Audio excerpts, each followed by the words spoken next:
The breaking wheel, the most brutal torture instrument of the Middle Ages. The Middle Ages are often remembered for castles, knights and cathedrals, but behind the romantic image lay a world dominated by fear, superstition and violence. In an era when punishment was considered a spectacle and pain was seen as divine justice, execution instruments emerged that surpassed the limits of human cruelty.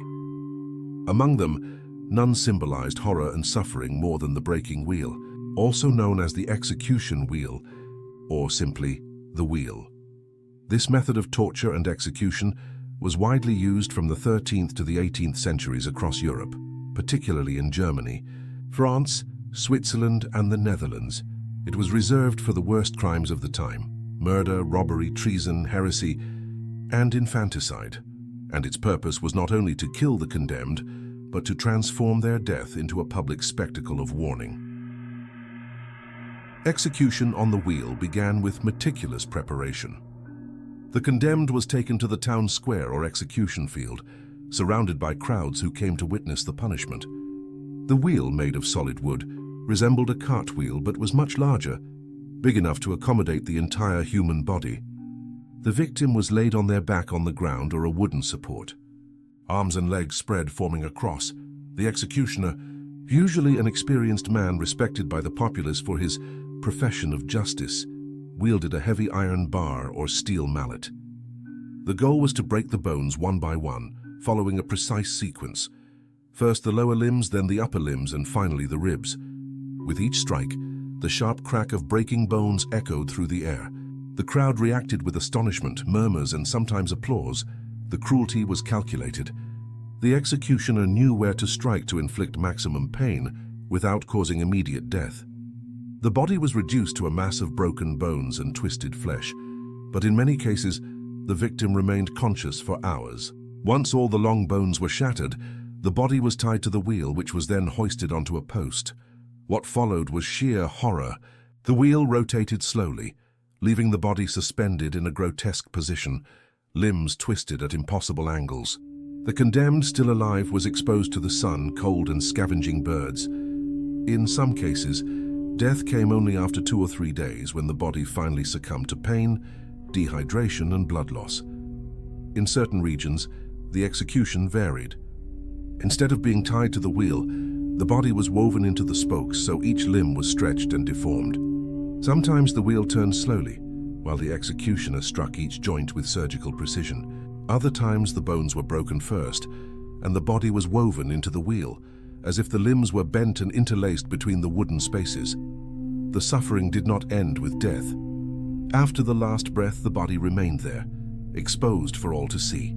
Crows and vultures fed on the flesh, and the wind spread the stench of decomposition. The intent was clear: to turn the condemned into an example, reminding everyone that disobedience to the law, the church, or the king would be punished with the same fate. For medieval people, execution on the wheel also carried religious significance. It was believed that suffering purified the soul, and that dying slowly in pain was a form of atonement for sins. The body was destroyed, but the soul, according to belief, could achieve God's forgiveness. This cruel logic made the populace accept and even support public executions, seeing them as a form of divine balance. One of the most famous cases of execution by the wheel occurred in 1581 in Germany, with the criminal Peter Niers, accused of murder, cannibalism, and pact with the devil. After being captured, Niers was sentenced to prolonged execution. First, his limbs were broken with the wheel, then he was left tied for 2 days before being finally beheaded. The event drew thousands and became part of local history as an example of divine justice. Another notable case was Catherine de Chaise, known as La Voisin, involved in the affair of the poison scandal in 17th century France. Accused of witchcraft and murder, she was sentenced to death and executed similarly, her body displayed as a warning to the crowds gathered in Paris. Over time, the breaking wheel became a symbol of medieval barbarity. Its use spanned more than 4 centuries, adapting to local laws. In some regions, the executioner received orders to break to death, meaning the final strike would hit the chest or head, ending the suffering. In others, the instruction was break for the wheel, keeping the victim alive as long as possible. Execution on the wheel was also a form of public spectacle. People brought food, wine, and even children to watch. Preachers used the moment to discuss sins and God's punishment.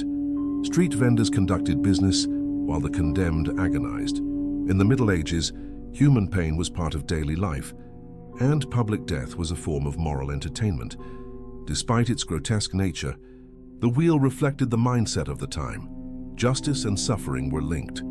The church viewed the body as an instrument of sin, and destroying it was a way to redeem the soul. Therefore, execution on the wheel was not considered cruelty but divine correction. In the 18th century, with the rise of Enlightenment thought and the emergence of human rights ideas, the use of the wheel began to be criticized. Philosophers such as Cesare Beccaria, author of On Crimes and Punishments, publicly condemned this type of punishment, arguing that torture did not deliver justice, only vengeance. The practice began to be abolished in various countries, but the last official execution by the wheel occurred in 1841 in Germany. Even after disappearing, the terror of the wheel survived in popular culture and historical records. Writers and artists used it as a metaphor for human suffering, absolute power, and institutional brutality. The instrument became a symbol of an era when pain was public and death, a spectacle of faith and obedience. The legacy of the wheel is disturbing. It represents the peak of cruelty legitimized by law, an object created to destroy the body while reaffirming the power of those who wielded it. The condemned did not die only physically. Their image became a permanent reminder of the control the state and church held over life and death. Today, even the mere mention of the breaking wheel evokes revulsion. It is impossible to imagine the level of suffering and humiliation these condemned individuals endured. Their death served as spectacle, punishment and warning, but also as a reflection of a society that saw pain as a form of order. The history of the wheel shows how far humanity has come and how much reflection is still needed on using suffering as a tool of power. The Middle Ages may be behind us, but the temptation to punish, humiliate, and destroy in the name of justice still echoes today. In the end, the breaking wheel was not merely an execution instrument, it was a symbol of institutionalized fear, blind faith, and the transformation of violence into spectacle. A grim reminder that, in certain periods of history, suffering was not the price of crime, it was the very purpose of punishment.